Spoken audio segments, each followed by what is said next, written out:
Hey everybody, it's Jason Blaha here, and I thought I would sit down and do a video for you guys and gals. Sipping my water, my Sonic Cherry Limeade, my sugar-free, high aspartame stuff.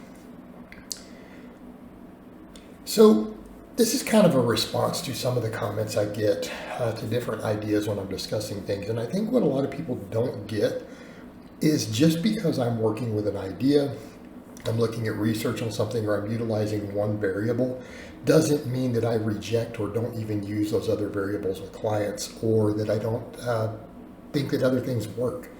And I think this is because so many people get caught up in very dogmatic black and white thinking that it's hard for them to grasp that a person can say X, Y, and Z all work. There can be advantages and disadvantages to each one of those things. And then maybe this over here, Q or P or whatever, maybe not so good, right? And I think that's a lot for people to grasp. And I'll give you a couple things that we've talked about recently. Training volumes, training style, training for strength, training for aesthetics, plant-based diets, all this stuff. Okay, great one to talk about right off the bat. You know, someone has said, hey, I thought you said bro diets and these high protein bro diets can work really well for body composition, bodybuilding. Are you rejecting that now since you're messing with mostly plant-based? I'm like, no, of course not. So, I mean, here should be common sense. Have bro diets very successfully worked for body composition and bodybuilding purposes for decades? Yes. Do they have an extremely high track record of success? Yes. Are they easy to do? Yes. None of that changes. Things that I'm talking about with loading more plants, number one, there's more nuance. It's actually a little harder to make it work because you have to focus a lot more on protein intake. Okay, it's actually not as easy. Number two, when we're dealing with it, what else? We're talking about health considerations.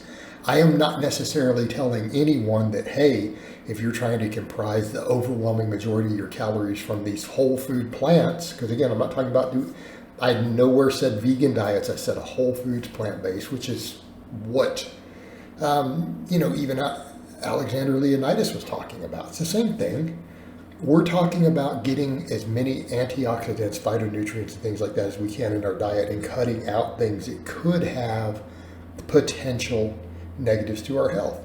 Meaning, what are we cutting out? We're trimming saturated fat down, trimming down refined sugars, all that stuff. Okay?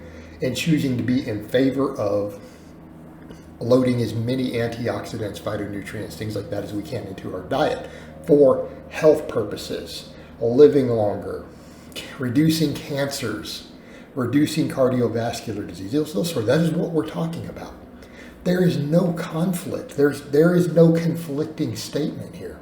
Does that make sense? None of that has anything to do with saying, hey, a chicken, broccoli, and brown rice bodybuilder diet doesn't work. Of course it works. It is self-evident that it works because you guys have seen it demonstrated for decades extremely successfully for people in the pursuit of body composition as a primary. Of course it works. It's simple and it's easy, right? Low fat, high protein, really slow digesting carbs. That is very easy. That is the easy mode cheat code almost to body composition, right? It really is. But what we're talking about over here is maximizing gut health, maximizing antioxidant status, those sort of things. It's not the same topic, different tools, okay? We're talking fitness, not aesthetics at that point. Okay. Same thing when it comes to training. Do I still coach powerlifters? Yes. Do I coach people who have aesthetics as a primary? Yes. These are not conflicts. And I'm allowed to change what I'm doing with my training too. The same thing, people are like, man, so do you not have any clients who do lower volume training, like 10 or 12 sets? I'm like, I have a ton of clients who do. Why? Because their lifestyles and their time commitment do not allow for the other. Okay? That's some things to think about. The really high volumes of training are for people whose lifestyles can accommodate it. I don't think everyone's lifestyle can accommodate that. And particularly the sort of people who will pay my coaching rates. These are oftentimes fairly busy people who don't have time to manage a lot of other things. They need me to do their thinking for them. This is why they hire a coach. They're busy. Think about, again, who would be hiring someone as a coach? Someone who has the financial resources that it's not as big of a deal for them. Number two, they don't have the time to cover all the nuance of their programming. So therefore, they may not have the time to maximize their recovery, to work out 2 or 3 hours at a time. 2-hour workouts are out for them. It's not happening. Okay? Understand that difference. But so the same thing with conjugate. People are like, well, you're not doing conjugate. Do you not support it? Michelle's vlogs come up every week. She does conjugate. So therein lay your answer. You are allowed to program the variables of what you're doing based around your current goals, lifestyles, and needs. And because different things do not match up, doesn't mean that they're right or wrong, or you don't support them or don't see a use for these tools. Okay? And I think that's a point that we need to be clear on. And I think what people will figure out, it's not flip-flops, is that I'm not dogmatic. I am willing to step back and say, what is the right tool for any given job? Okay? Instead of saying, and here's the problem, and this is an expression a lot of people know. If the only tool that you have is a hammer, everything starts to look like a nail. What I am saying with a lot of this is that as a coach, as an educator, as an influencer, I am trying to look at the different tools for different jobs and say, hey, what is the best tool that I need to use here? Do I need to be using a screwdriver? Do I need to be using a hammer? Do I need to be using a CNC machine? Okay. What is the correct tool for the correct application for the job?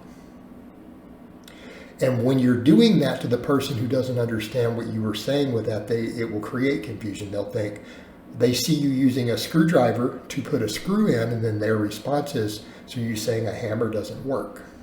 No, a hammer's great for hammering nails. Works way better than a screwdriver.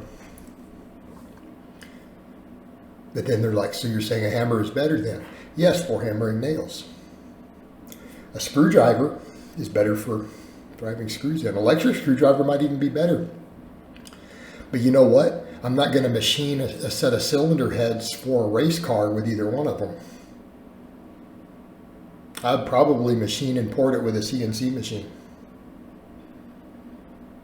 I'm definitely not using a hammer. We understand? All right. Hopefully that makes sense for people. All right, guys, but that's really all I have to say on that today. I hope it's been informative, and I'll talk to you guys next time.